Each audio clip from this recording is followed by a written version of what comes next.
পাত্রসাহেব থানার পাঁচপাড়া দক্ষিণ কলোনি মার্কেটে দুঃসাহসিক চুরি, চাঞ্চল্য এলাকায়।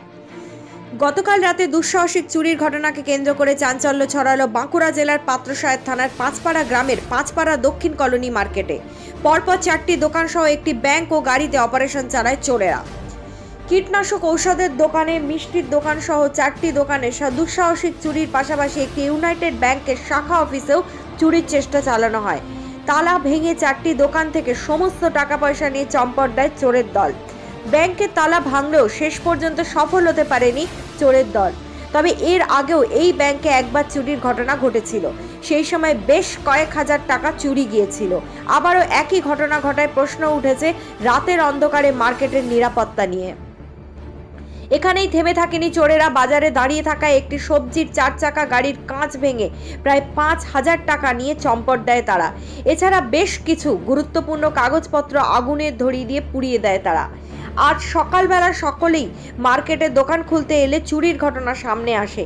সকলেই দেখেন তাদের দোকানের তালা ভাঙা রয়েছে। এরপর তারা দোকানের ক্যাশ বাক্স খুলে দেখেন টাকা পয়সা চুরি গিয়েছে। প্রথমবার চুরির ঘটনাকে কেন্দ্র করে এলাকায় ব্যাপক চাঞ্চল্য ছড়িয়ে পড়ে।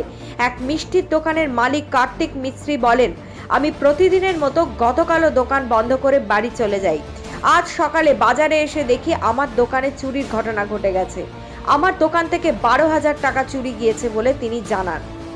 পাত্রসাহেব থানার খবর দেওয়া হলে পুলিশ ঘটনাস্থলে আসেন। তবে কে বা কারা এই ঘটনার সঙ্গে যুক্ত রয়েছে নাকি পরিচিতরাই এই ঘটনা ঘটিয়েছেন, পুলিশ পুরো ঘটনার তদন্ত শুরু করেছে। আমি প্রত্যেকদিন ব্যাংক বন্ধ করে বাড়ি যাই, আবার সকাল 10টায় ব্যাংক খোলা হয়। আজকে যখন এসছে তখন দেখছি চাবি ভাঙা, মানে আরও অনেক চাবি ছিল, ভেতর থেকে দেওয়া ছিল চাবি। ওরা চুরি করার চেষ্টা করছিল কিন্তু ভেতরে ঢুকতে পারেনি। আরও এসে শুনলাম এখানে অনেকগুলো, একটা কীটনাশকের দোকান আছে, তারপরে একটা মিষ্টির দোকান আছে, খাবারের দোকান আছে, ওখানে ঢুকেছে ওরা। আমার এখানে 2টো চাবি আজকে ভেঙেছে। কালকে রাত্রে হয়েছে ঘটনাটা। কালকে রাত্রে সম্ভবত মাঝরাত্রের দিকে হবে, 1টা-1:30 এরকম সময় হবে।